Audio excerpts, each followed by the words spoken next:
نو د هغې وجه کښېنم. دعا غواړئ چې الله پاک ما ته توفیق راکړي د صحیح وینا.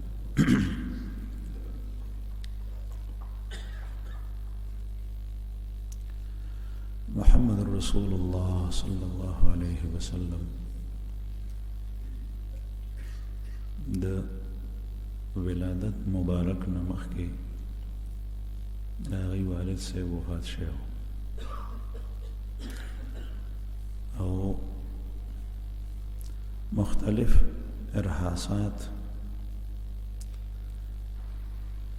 د نبی کریم صلی الله علیه وسلم د ولادت نه مخکې نښې نښانې دا څرګندېدې چې په هغې کې یو واقعه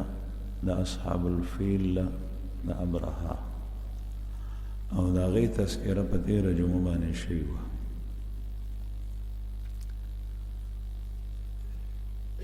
رسول الله صلی الله علیه وسلم ولادت ته خبر را رسېدلی وه.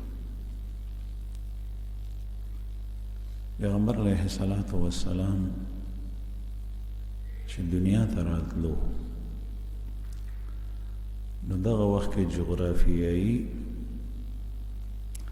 حالات د دنیا سو مختصر یو دوه الفاظو کې بیانوم.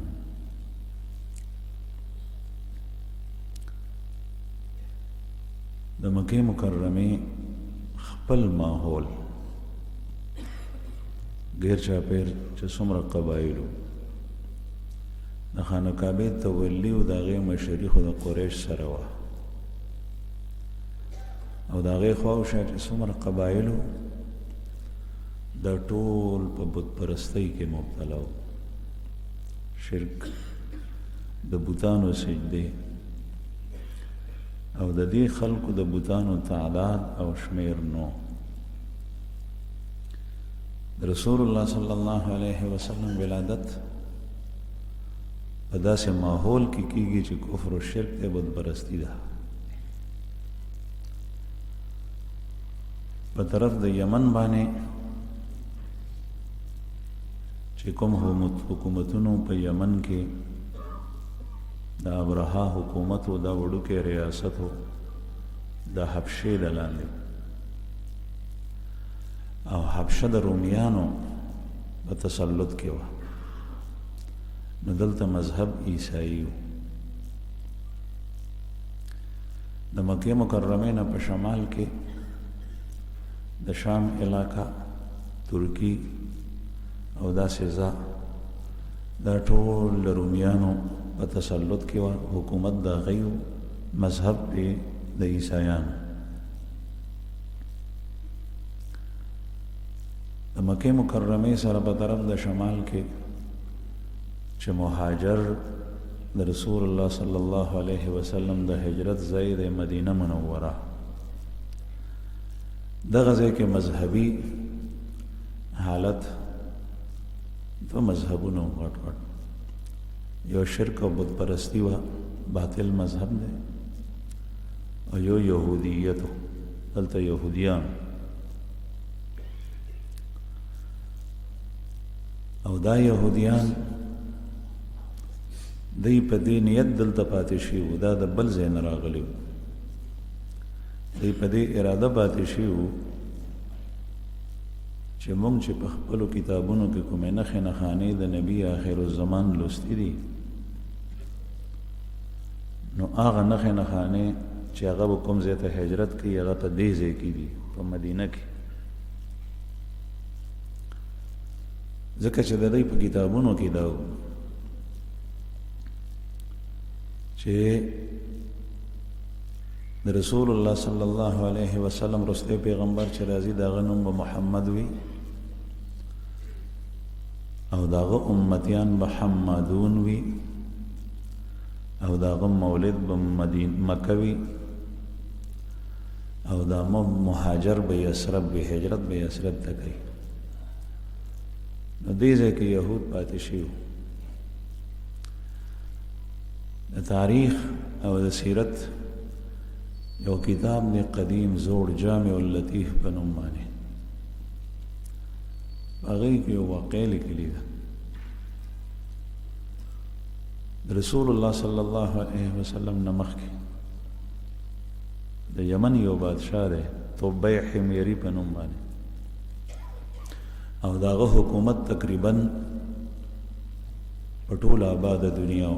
یو څو کسان داسې تیر شوي دي چې هغه حکومتونه په آباده دنیا ټوله باندې کړي دي په هغې کې یو سکندر اعظم او یو طبیع حمیری او یو پیغمبر د الله نبی سلیمان علیه السلام چې هغه ته الله جل جلاله نبوت هم ورکړی او حکومت یې مو په آباده دنیا دا طبیع حمیری دی د یمن نه روان شو وی زه خپل حکومت ګورم نو کله به یو ملک ته تلو کله بل ته نو دی په سفر د سره لوی لښکر و فوج هم ورسره د هغه زمانې اهل علم چې د تورات عالمانو هغه هم ورسره او په دې لښکر کې ورسره طبیبان او حکیمان یعنی ډاکټرانو مختلف قسم د مختلف کسبونو ماهر خلق ورسره دی چې کله مکې مکرمې ته رالو نو چې کومې علاقې ته به دی راتلو نو دته به خلک ټیټېدل د رکوع په حالت کې او د سجدې په حالت کې او د مکې خلک دته ټیټ نشو د مکې خلک مسلمانان نو کاڼو ته به ټیټېدل هغوی خو دته ټیټ نشو هغوی کې یو خودي وه د هغې په بنیاد باندې ټیټ نشو او زما عزتمندو ټیټېدل یو الله جل جلاله ته دی انسان چې په قیام باندې ولاړ نو الله ته ولاړ وي چې په رکوع کې ټیټېږي نو الله ته ټیټېږي چې په سجده کې سر لګوي په ځمکه نو الله ته د الله نه ما سوا د عبادت په توګه د عبادت په توګه چاته ټیټېدل یا لاس په نامه ودرېدل د عبادت په توګه یا سجده باندې پرېوتل کفر او شرک دی او د تعظیم په خیال باندې چې زه احترام کوم او عزت کوم ځکه ورته ټیټېږم لکه زمونږ په دې علاقو کې چې جنۍ واده شي نو بیا سهار په دغه کور کې خواښي ته او مشرانو ته ټیټېږي او سر ورته ټیټوي یا چې په ودونو خدایو کې دا ښځې یو بل سره ملاویږي نو کشره د مشرې ته سر ټیټوي نو د تعظیم د سر ټیټول کفر او شرک خو نه دی خو حرام دام دی دا حرام دی ناجایز دی زمونږ پیغمبر صلی الله علیه وسلم مونږ ته د ملاقات طریقه ښوولې ده چې کشر به سلام واچوي او مشر به د سلام جواب ورکړي دا طریقه د نارینهو دپاره هم ده او د زنانو دپاره هم ده السلام علیکم او جواب کې به مجیب وي وعلیکم السلام او چې زیات کلمات پې وي نو افضل ده وعلیکم السلام ورحمت الله وبرکاته د زنانو ټیټېدل مشرې زنانه ده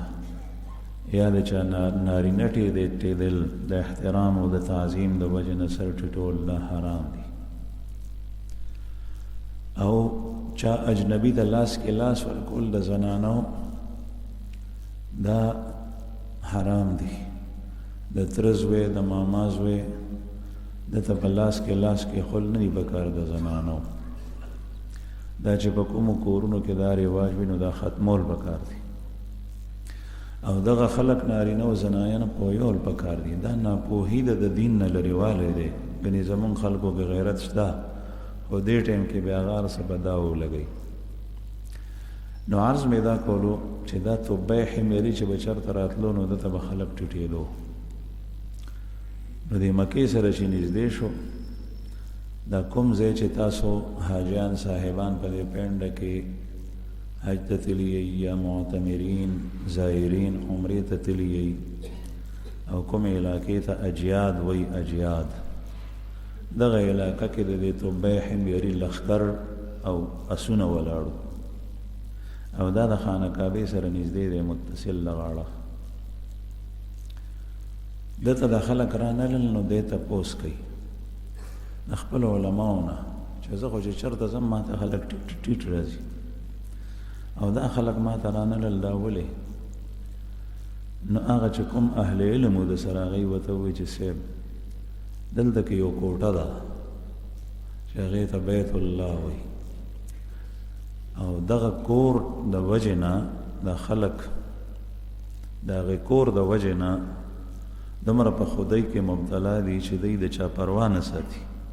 هغه کور ډېر عظیم الشان کور دی بیت الله یادولو هغه ډېر عظیم الشان کور دی د هغې کور د وجې نه دا خلک د بل هېڅ چا پروا نه ساتي او دا د الله کور دی بیت الله دته یې دومره ووی د وی چې ښه نو د ځان سره ووی چې زه به ورته دا کور لوټي لوټي کړم دا به ورته وران کړم ځکه چې دی په خپله مشرک و کافر و بت پرست د چې څنګه دا اراده وکړه نو په ده باندې یو بیماري ولګېده او بیماري پې داسې ولګېده چې د پوزې نه د خولې نه اوبه را روانې شوې او هغه اوبه دومره بدبودارې وې چې د سره به په څو ګزه کې سړی نه شو ټینګېدی کرکه به ترې ورتله او بادشاه تو بیا حميري په دنیای حکومت دی نو د نخوا او شا کې وزیران او امیران به داسې لرې کېناستل او چې چا به ورسره ضروري خبره کوله نو په پوزه او په خوله باندې به لا صادر کېو خبرې نه شوې کولی دته پته ولګېده چې زما حالت داسې شو دا صرف د پوزې او د خولې نه په بدن کې چې د انسان څومره منافذ وي او سوري وي د هغې ټولو دغه کیفیت و د ډېر سخت پریشانه شو د سره په لښکر کې ډاکټرانو طبیبان هغه به ځان سره ګرځول هغه یې راوغوستل چې ما سره خو داسې ټوکه وشوه هغه یې علاج کولو خو په بندې نه پوهېدل دی ښه نه شو هغوی ورته وایي چې صاحب دا بیماري خو تر اوسه پورې مونږ نه لیدلې ده نه د دې په حقیقت پوهېږو چې دا څه شی دی نه یې مونږ سره علاج ته باقي چې څنګه ستا حکم دی ډېر سخت پریشان و هغوی ته به قهر په دې کې د تورات یو عالم هغه مخې ته راغلو هغه ورته وایي صاحب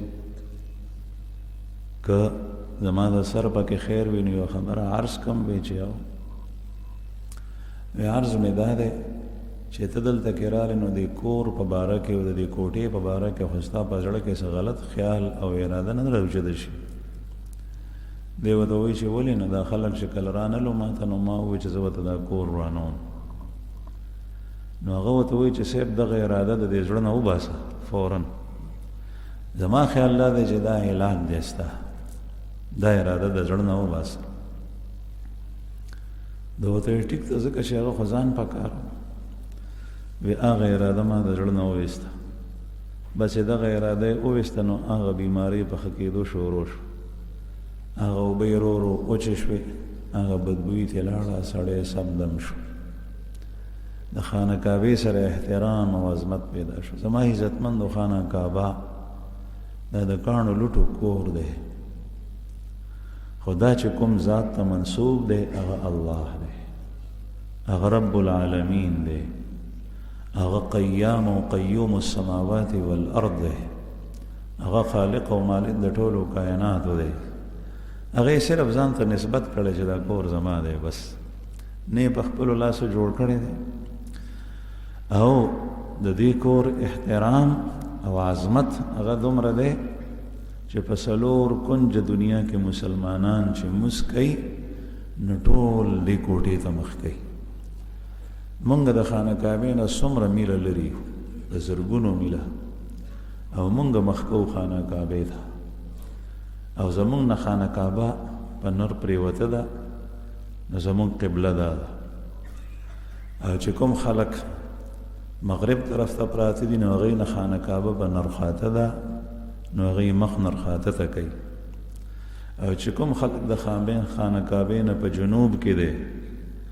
نو هغوی نه خانه کعبه په شمال ده نو هغوی خانه کعبې ته مخ کوي نو مخ شمال ته راځي او چې کوم خلق په شمال کې دی لکه د مدینه منورې او د شام خلق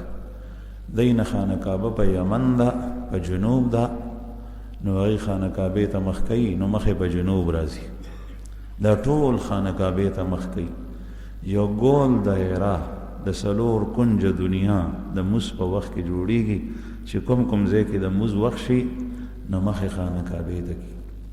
د دې ټول خلکو مخ خانه کعبه ته دا هغه کور دی او دا هغه کوټه ده چې د دې سره محبت او عقیدت د الله جل جلاله سره د محبت نښه ده ومن يعظم شعائر الله فإنها من تقوى القلوب دا بیت الله دا د الله جل شانه نښه ده چې دې ته مونږ ګورو نو زمونږ الله یادېږي لکه څنګه چې اذان د الله جل جلاله د دین نښه ده چې اذان مونږ وورو نو زمونږ زړه کې دغه راځي چې د جمعات ته اذان وشو مستقل جمع ته به خلک راځي دغه سپاوی ټولو کې محترم کور دی دا نو چې کله په زړه کې دغه اراده غلط او د نیت لرې کو نو دی به ډکېدو شروع شو نو د خانه کعبې سره عقیدت پیدا شو محبت پیدا شو چې دا خو عجیبه رسول الله صلی الله علیه وسلم د پیدایش نه مخکې دغه ابرهه د خانه کعبې د ماتېدو اراده وکړه نو الله جل شانه هلاک او چې چا دغسې اراده کړي نو هغه ډېر په ذلت سره هلاک شوی د خانه کعبې د ورانولو خو یې لا پرېږده چې خانه کعبې ته د معمولي نقصان رسولو او هغې ته په سپک نظر کتلی دي نو هغه الله جل جلاله ذلیله کړی دی په تاریخ په کتابونو کې مختلف واقعات راځي د افغانستان نه یو پارسی تلی او ځان سره یې ګروس پټ وړی هغه حجر اسود مات کړی ډېر د ذلت په مرګ باندې مړ شو بحرین او قطر افتر جرامقه یو قوم یادی هغه خانه کعبه تراغلیو د خانه کعبه نه حجر اسود وړو الله جل شانه په ذلت سره بیا شکست ورکو سي او رسول ز دبدبای و بیا رست هلاک شو هدایت ساتي چې د مسلمان په دې کې ازمیخت دی خانه کعبه ته چې کله څوک پسپک نظر سره ګوري نو د مسلمان امتحان دی چې دا مسلمان څه کوي چې کله مسلمان وي نو بیا الله جل شانه مسلمانانو ته دا خلک پریدي چې دی به سره څه کوي او چې کله مسلمان نو لکه عبدالمطلب سے په وخت کې ابرهه واقع تاسو واورېده چې مسلمان نو الله پاک په خپل حفاظت کړی او بیا چې کوم دنو وړو مارغانو په ذریعه غداتیانو لختر الله پاک هلاک او چې کله الله جل شانه دا خانه کعبه د ټول دنیا جړله د مونډ دی او چې د ونې مونډ مضبوطي نو په هغې باندې خاښونه او څانګې لګي دا دنیا به آبادوي او چې کله د دنیا ورانېدل الله جل شانه غواړي نو حدیث مبارک کې راځي رسول الله صلی الله علیه وسلم فرمایي یو تور حبشي ذو السویقتین نری نری پنډۍ بیوي نری پنډۍ تذکره په حدیث مبارک کې دې دپاره شوي ده چې سړی به دومره چې داسې موټي کې اوچت کې ویې غورځوي نو غورځېږي او د چا سره به د جنگ مقابله نشي کولی دومره به کمزوري په خپلو لاسو لیکن چې کله د الله حکم وشي نو دی به د خانه کعبې په دیوال وخیږي او یو کاڼی به راغورځوي او دته به څوک څه ویلی نشي ولې ځکه چې دغه وخت به الله جل شانه په دنیا باندې بیا قیامت راولي الله پاک دې مونږ د هغې نه مخکې راته معافي وکړي او دا ورځ دی الله جل شانه مونږ ته نه ښایي او چې کله مسلمانان وي او نقصان رسوي نو بیا الله پاک مسلمانانو ته بریښي چې دوی څه کوي په هغې کې د مسلمان امتحان دی نو عرض مې دا کولو زما عزتمندو چې دا توبه حمیري د ده په زړه کې د خانه کعبې سره عقیدت پیدا شو دی بیا د دلته نه لاړو مدینې منورې ته چې یثرب نوم هلته چې کله لاړو نو ده سره چې کوم اهل کتاب علما د تورات هغوی ورته وویل چې صاحب موږ دلته پاتې کېږو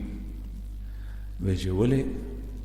وی موږ ته داسې ښکارېږي چې نبي او آخر زمان کوم راځي نو دا د هغه د هجرت ځای دی کومې نښې نښانې چې په هغې کې دي هغه موږ ته په دې کلي کې په دې وطن کې ښکاري موږ دلته کې پاتې کېږو نو هغه کتاب لیکلی دی چې ده ورته وایي ټیک د زما له طرف نه اجازت دی خو د هغه خو وس طاقت رسېدو نو هغه کورونه جوړ کړل دې علماو ته کورونه یې جوړ کړل او بیا یو کور جوړ کو وی چې دا د هغه نبي آخر الزمان دپاره جوړوم او په دې کې چې څوک پاتې کېږي نو دا کور به هغه ته حواله کوي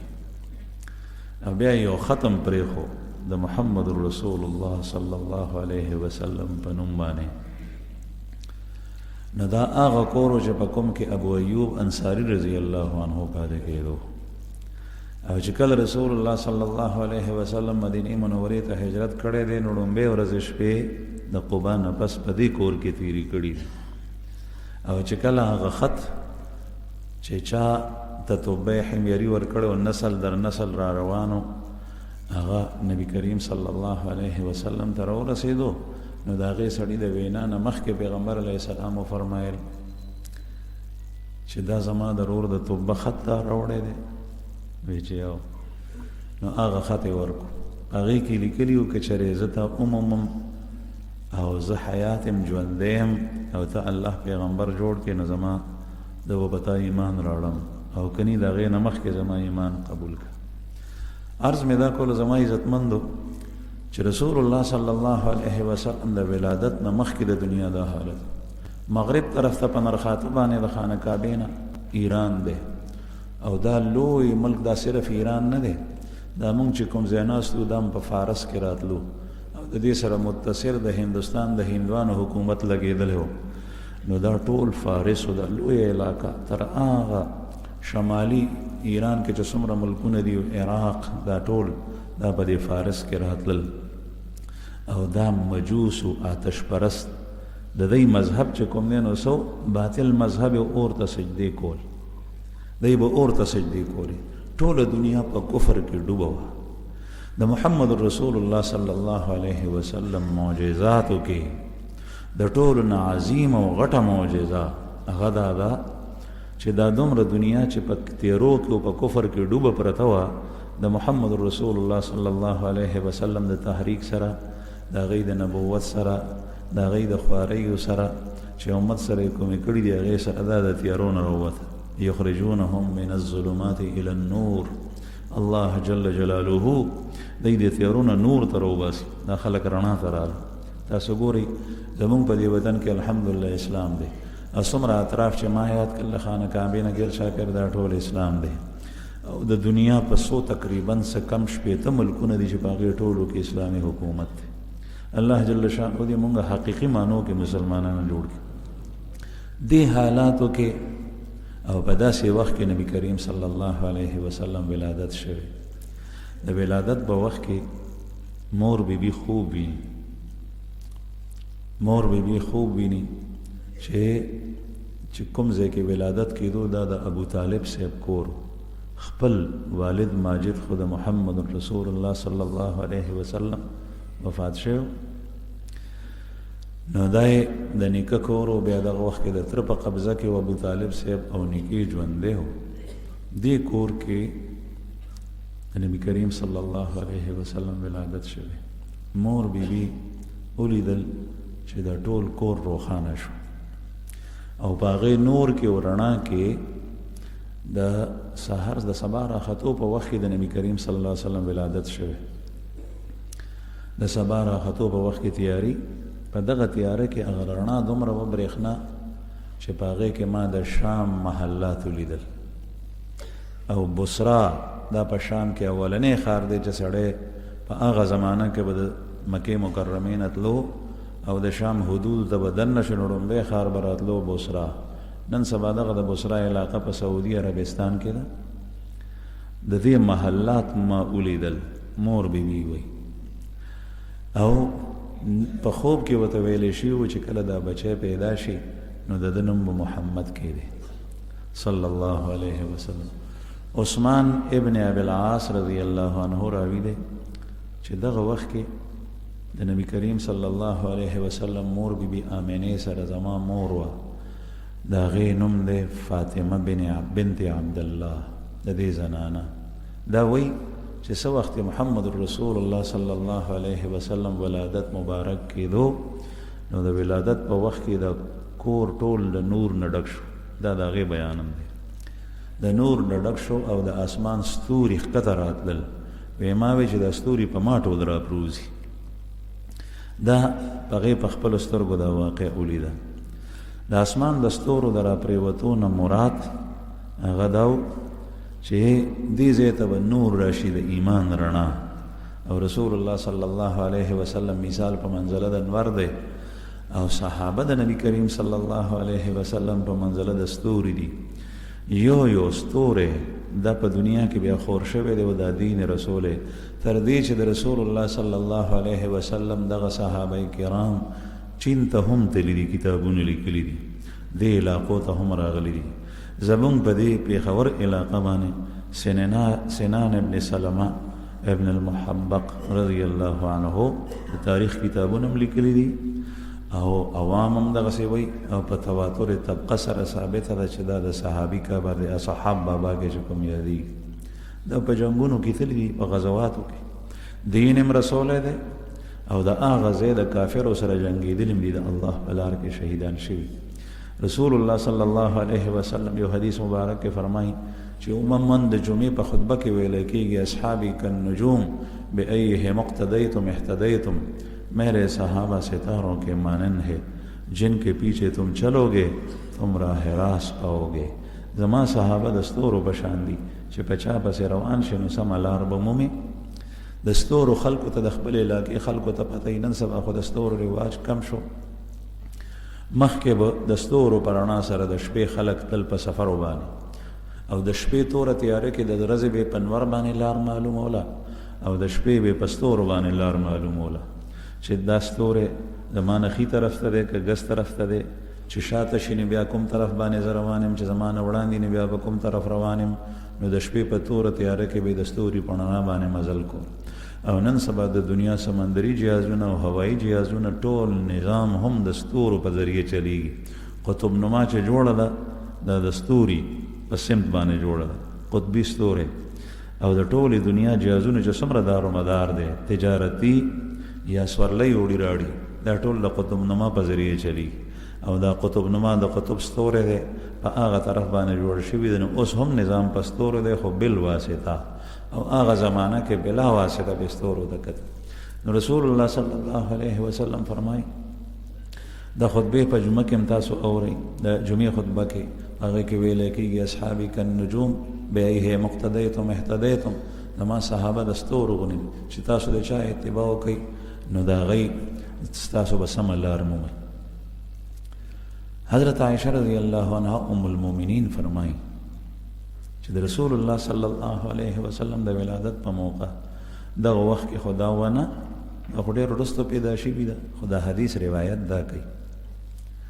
چې د رسول الله صلی الله علیه وسلم د ولادت چې په کومه شپه کېدو دا یاد ساتئ دا تاریخ د ربیع الاول میاشت او د انګلیش په لحاظ سره د اپریل میاشت او 570 عیسوي و د عیسی علیه السلام په زمانه 1500 کاله تیر شي او د اپریل میاشت او دغسې اسلامي میاشتو کې د ربیع الاول میاشت او 2 قوله دي او اکثر جمهور محدثین او سیرت نگار او د سیرت کتابونو والا وایي چې دا اتم د ربیع الاول تاریخ 12 نه، دویم قول د 12 دی. خو اکثر محققین او محدثین او اصحاب السیر وایي چې اتم د ربیع الاول دی. رسول الله صلی الله علیه وسلم د ولادت ورځ او وخت د سبا راختو. نو دغه وخت کې ام المؤمنین فرمایي چې یهودي په مکه مکرمه کې سوداګرو سودا به راړه هغه به خرڅوله. هغه د خپل تورات او د علماو نه د اندازې لګولې وي د نبی کریم صلی الله علیه وسلم د ولادت. نو دی یهودي وایي چې سحر شو نو دی اوتر د قریشو څخه رالو، هغوی ته وایي چې نن خو څوک ماشوم نه دی پیدا شوی. هغوی ورته وایي چې موږ ته خو پته نشته، وایي چې تاسو وګورئ ما ته خو داسې ښکارېږي چې نن نبی و آخر الزمان پیدا شوی. دا شپه داسې ده او د علامات داسې. هغوی چې ډون وکړو نو د عبدالمطلب صاحب کره د نیکه نوم یې عبدالمطلب صاحب دی محمد رسول الله صلی الله علیه وسلم ولادت شوی نو دته چا ووایي چې دغسې ماشوم پیدا شوی وی تاسو وګورئ د هغه د دوو اوږو تر منځه د پیغمبرۍ مهر دی مهر نبوت او هغه به 2 شپې د خپلې مور خوا نه اخلي ځکه چې یو جني پیری چې کوم دی نو د هغې په خوله باندې ګوته ایښي د لاس او د هغه د اوږو تر منځه مهر نبوت دی او د 2 شپو نه پس به خوا اخلي بیا ده ورته ووایي چې تاسو ما لغونې بوځئ ما به بوځئ چې زه دا ماشوم ووینم وی چې یو نو دغه یهودي تاجر یې بوتلو چې څنګه محمد رسول الله صلی الله علیه وسلم ولیدو نو لیدو سره دی بې هوشه شو او چې په هوش کې رالو نو وی چې بني اسرائیلو نه پیغمبري ووته بني اسماعیلو ته راله تر اوسه پورې به انبیا راتلل په بني اسرائیلو کې رستی پیغمبر چې په بني اسرائیلو کې راغلی دی بني اسرائیلو کې راغلی دی یعقوب علیه السلام او اسحاق علیه السلام په اولاد کې هغه حضرت عیسی علیه السلام دی او په بني اسماعیلو کې ځکه چې د ابراهیم علیه السلام 2 زامنو یو اسحاق علیه السلام او یو اسماعیل علیه السلام د انبیاء بني اسرائیلو سلسله ټوله دا د اسحاق علیه السلام بچی دی یعقوب علیه السلام د هغه په ذریت کې ده او بني اسماعیلو کې صرف او صرف محمد رسول الله صلی الله علیه وسلم پیدا شوی او دغه یو پیغمبر دی بل بیا نشته اسماعیل علیه السلام په خپله پیغمبر نوې د بني اسرائیلو نه سلسله د نبوت منتقل شو بنو اسماعیلو ته چې وی کتو چې هغه مهر د نبوت هم شته د دواړو ولو تر منځه نښې نښانې پکې وي محمد رسول الله صلی الله علیه وسلم په یو حدیث مبارک کې فرمایي چې د پیدایش سره زما ستر چا نه دی لیدلی الله جل شانه داسې پیدا کړو مور بیبي وی بیبي آمینه چې کله ماشوم پیدا کیږي هغه سره آلایش وي نو محمد رسول الله صلی الله علیه وسلم چې پیدا کېدو نو نظیف پاک او صاف صفا سوتره او روایت کې راځي چې مختون ختنه شوی چې سنت شوی داسې پیدا شوی نو ځکه نبی کریم صلی الله علیه وسلم فرمایي چې زما ستر چا نه دی لیدلی ځکه چې د سنت په وخت کې د پردې ضرورت بیخیږي نو داسې نه دی شي دویم قول د ختنې شته لیکن قول مرجوح دی راجح دا دی چې پیغمبر علیه الصلاة والسلام مختون الله جل جلاله پیدا کړو د مخکې نه دې څیزونو د ضرورت نه نو رسول الله صلی الله علیه وسلم د ابو طالب سے په کور کې الله جل جلاله پیدا کو او عبد المطلب سے د خانه کعبه کې چې اطلاع وته لاړه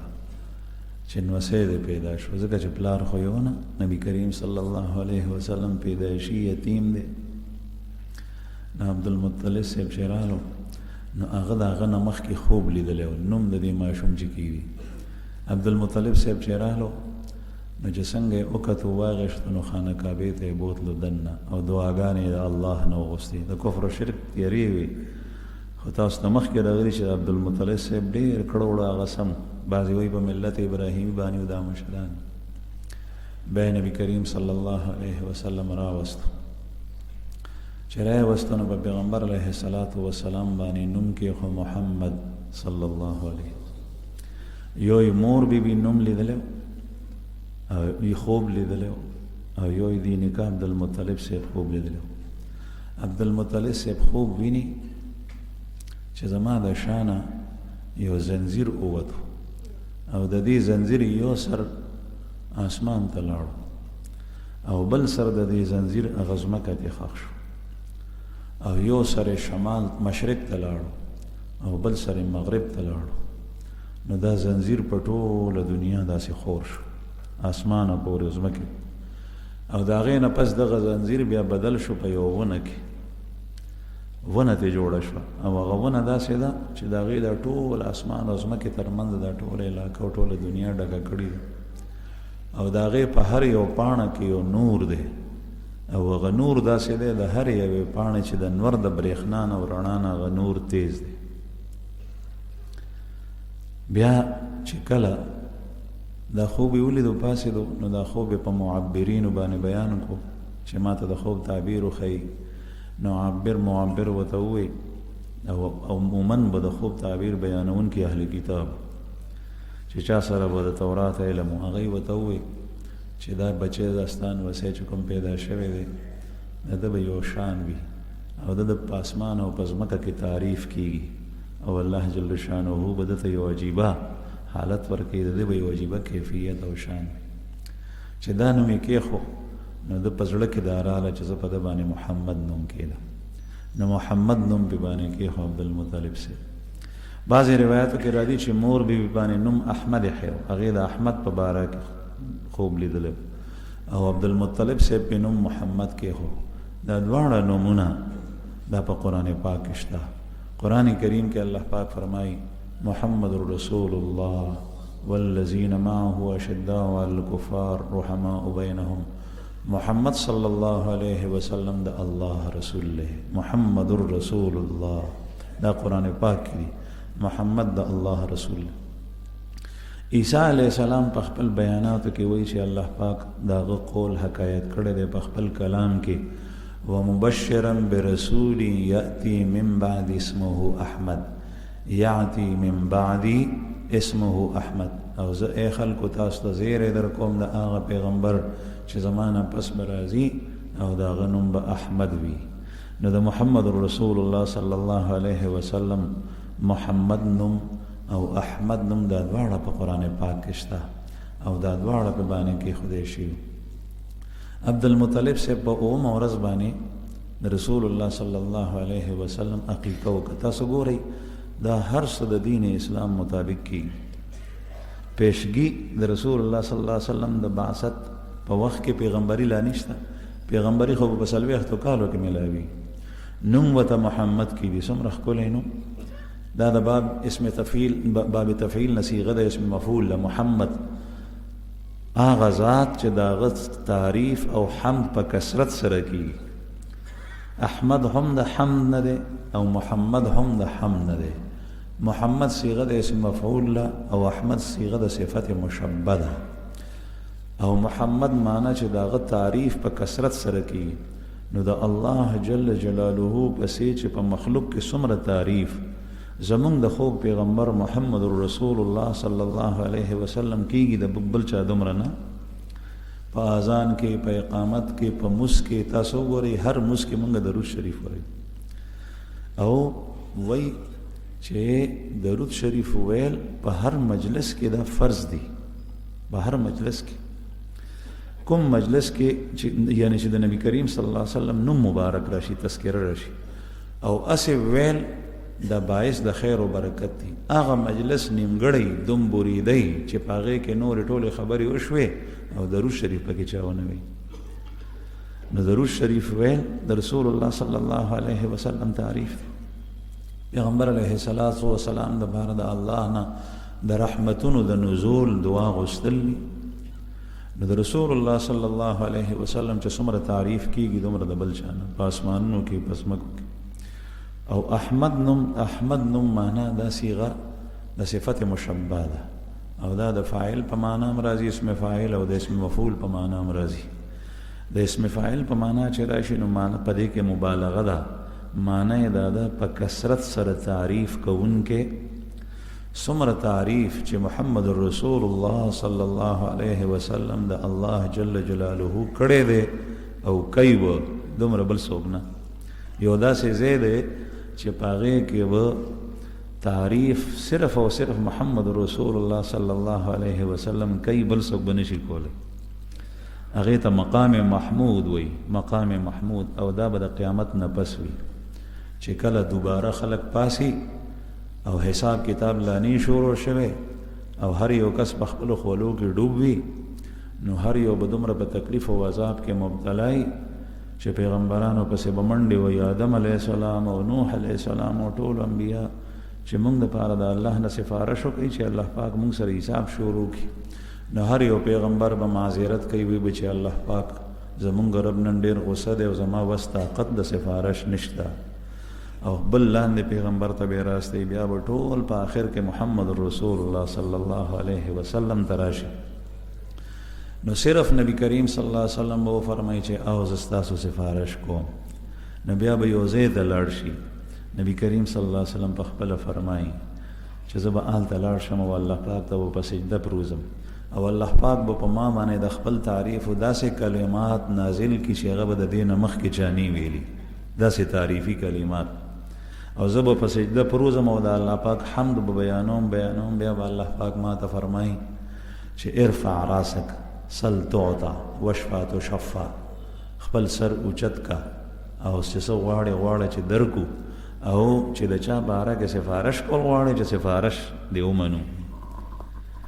نو رسول الله صلی الله علیه وسلم به د ټولو خلکو سفارش هم وکړي. دا صرف او صرف محمد رسول الله ته دغه ځای حاصل مقام محمود. او په تیرو کتابونو کې د نبی کریم صلی الله علیه وسلم ځکه دې ته اشاره کوي. ما ستاسو په مخ کې په ابتدا خطبه کې ولستو چې نبی کریم صلی اللہ علیہ وسلم فرمائی انا سید ولد آدم ولا فخر، میں تمام بنی آدم کا سردار ہوں اور یہ فخر و مباحات کے طور پر نہیں کہہ رہا، بلکہ میرا منصب یہی ہے کہ میں یہ بات تم لوگوں کو بتلا دوں. وہ بیدی لواء الحمد ولا فخر، اور میرے ہاتھ میں حمد کا جھنڈا ہوگا. زمان پلاس کے بعد حمد و دا اللہ پاک دا سنا جھنڈائی او ولا فخر دا فخر پتور نویم، او چونکې د الله پیغمبر دی او د الله پیغمبر به هر یو خبره چې کوم به الله وایي هغه خلکو ته کوي، نو ځکه یې کوي. تواضع به کې دومره وه چې دا فرض منصبي و چې دا خبره خلکو ته ورسو، خو دې ټایم کې وایي چې ولا فخر، د فخر په طورې ګورې نه ویم. بعضې سړی د خپل خاندان، د خپل قام، قبیلې، د خپل ځان، د خپل کور تاریخ بیانوي د تکبر په خیال باندې، د فخر په خیال باندې. نو رسول الله صلی الله علیه وسلم د دې نفي کوي. په تیرو کتابونو کې چې د نبی کریم صلی الله علیه وسلم د دې تذکرې نه علاوه د امت او د صحابو تذکره ده، نو د هغې تذکره راځي چې د هغه قوم او د هغه امت به څوک الحمادون. حمادون بیدام د حمد نه دی چې هغوی به په کثرت سره د الله حمد وایي. څومره حمد چې دا امت د الله جل شأنه تاریخ بیانوي دومره بل یو امت نه. د قرآن کریم تلاوت په کثرت سره دا امت کوي، د قرآن پاک تلاوت روزانه کوي. دا د الله جل شأنه کلام او خبرې دا تکرارول دي، په دې کې ډېر لوی اجر دی، ډېر لوی اجر دی.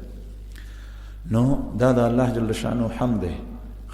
زمونږ چې مس شروع کېږي سبحانک اللهم وبحمدک، دا الله حمد شروع کېږي ثنا. زمونږ چې قرات شروع کېږي نو الحمدلله رب العالمین، ټول ثنا او تعریف دا الله جل شأنه لره دی. او چې کله مونږ خوراک وکړو نو وایو الحمدلله، چې کله څښاک وکړو نو وایو چې الحمدلله، او چې کله مونږ د مجلس نه پاسو سبحانک اللهم وبحمدک استغفرک لا اله الا انت استغفرک واتوب الیک. نو حمد الله جل شانه په هر ځای کې حمد. چې کله مونږ واعظ او نصیحت ختم کړو نو د الله حمد بیانېږي. واخر دعوانا ان الحمد لله رب العالمین. دا امت